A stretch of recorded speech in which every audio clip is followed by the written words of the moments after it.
السلام علیکم ناظرین، آج کی اس اہم ویڈیو میں ہم آپ کو بتائیں گے کہ بیت المقدس دنیا کے 3 بڑے مذاہب مسلمانوں، عیسائیوں اور یہودیوں کے لیے اتنا اہم کیوں ہے، اور آخر کیا وجہ ہے کہ اس شہر کو پانے کے لیے مسلمان اور عیسائی 1000 سال تک آپس میں لڑتے رہے۔ لیکن ویڈیو کی طرف جانے سے پہلے آپ سے گزارش ہے کہ ہمارے چینل کو سبسکرائب کیجئے اور ویڈیو کے آخر پر اپنی رائے کا اظہار ضرور کریں تاکہ مزید اہم ویڈیوز اور معلوماتی ویڈیوز ہم آپ کے لیے لاتے رہیں۔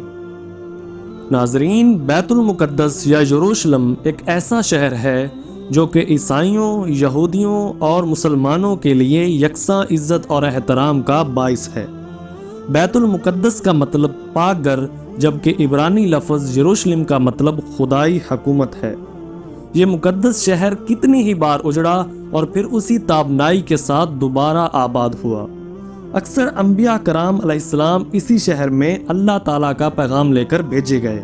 حضرت داؤد علیہ السلام، حضرت سلیمان علیہ السلام اور کئی دوسرے انبیاء کرام بھی یہی مدفون ہیں۔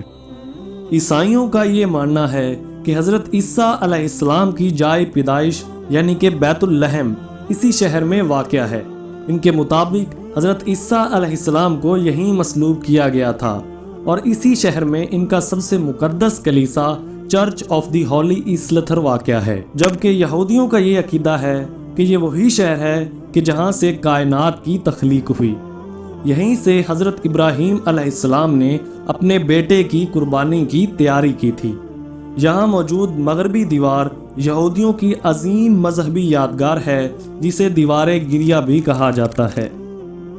یہ وہ دیوار ہے جو کہ حضرت سلیمان علیہ السلام کی تعمیر کردہ ہیکل سلیمانی کی ایک دیوار کا کچھ بچا ہوا حصہ ہے، جبکہ مسلمانوں کے مطابق حضرت محمد صلی اللہ علیہ وآلہ وسلم ہجرت کے بعد 17 ماہ تک اسی طرف رخ کر کے نماز پڑھاتے رہے۔ جب آپ صلی اللہ علیہ وآلہ وسلم معراج پر گئے تو اسی شہر میں واقع مسجد اقصی میں آپ صلی اللہ علیہ وآلہ وسلم نے تمام انبیاء کرام کی امامت فرمائی۔ آثار قدیمہ کے ماہرین کے مطابق 7000 سال قبل مسیح میں بھی بیت المقدس میں انسانی آبادی موجود تھی۔ 1000 سال قبل مسیح کو حضرت داؤد علیہ السلام نے یہ شہر فتح کر کے اسے اپنا دارالحکومت بنایا تھا۔ انہوں نے 33 سال اس شہر پر حکومت کی۔ ان کی وفات کے بعد ان کے بیٹے حضرت سلیمان علیہ السلام نے اسی شہر میں ہیکل سلیمانی تعمیر کروایا تھا، جس میں شمشاد کی لکڑی کا ایک صندوق رکھا گیا تھا، جس صندوق میں حضرت موسیٰ علیہ السلام کا عصا اور ان کی جوتیاں، حضرت ہارون علیہ السلام کا امامہ، حضرت سلیمان علیہ السلام کی انگوٹھی، تورات کی تختیوں کے چند ٹکڑے، کچھ من و سلوہ اور انبیاء کرام علیہ السلام کی کچھ دیگر نشانیاں موجود تھیں۔ اس صندوق کو تابوت سکینہ کہا جاتا تھا۔ حضرت سلیمان علیہ السلام کی وفات کے بعد ان کے بیٹے رحمان بن سلیمان کو تخت پر بیٹھے 5 سال ہی ہوئے تھے کہ مصر کے بادشاہ نے اس شہر پر قبضہ کر لیا اور وہ ہیکل سلیمانی اور باقی تمام قیمتی اور مذہبی اشیاء لوٹ کر لے گیا۔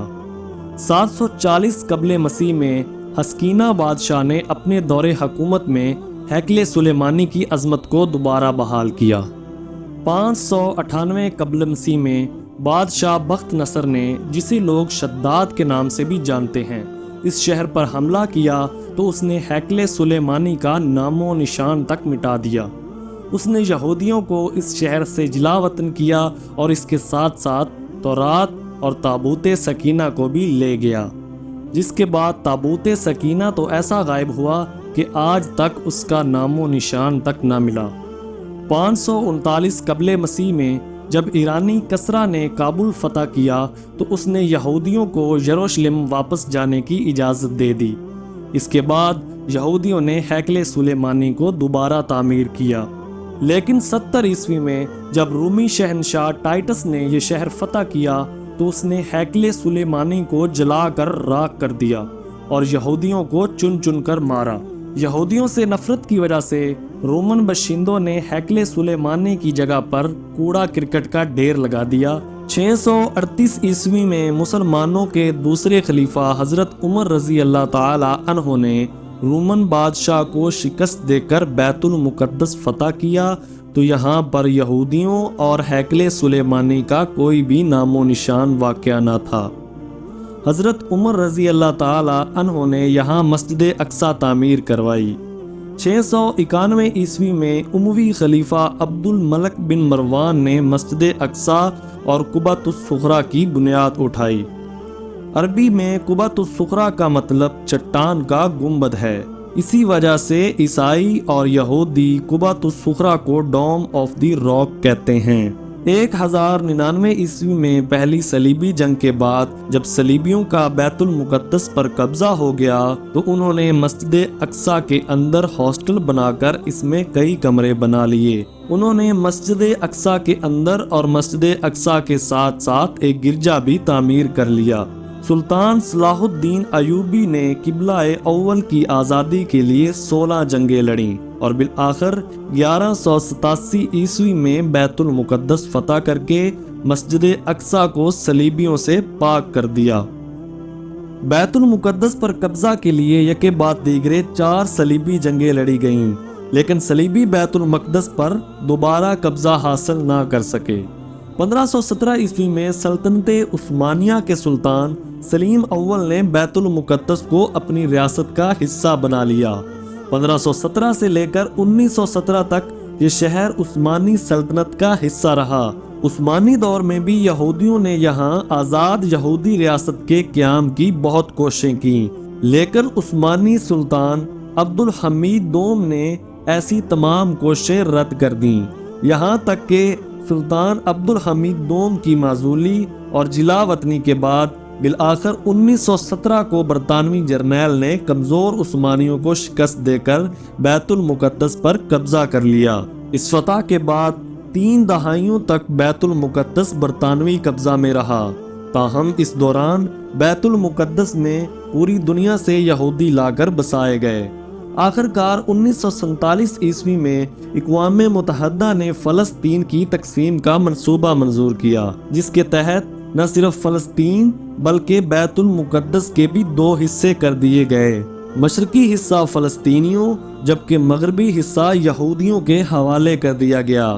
1948 عیسوی میں مغربی فلسطین کے یہودیوں نے اسرائیل کے قیام کا اعلان کر دیا۔ اس دھوکے کے بدلے میں تمام عرب ممالک اکٹھے ہوئے اور انہوں نے مل کر اسرائیل پر حملہ کر دیا، لیکن انہیں اس جنگ میں شکست ہوئی۔ اس کے بعد اگلے 2 عشروں تک مشرقی فلسطین کا حصہ اردن کے پاس رہا، لیکن 1967 میں اسرائیل نے اس پر بھی قبضہ کر لیا۔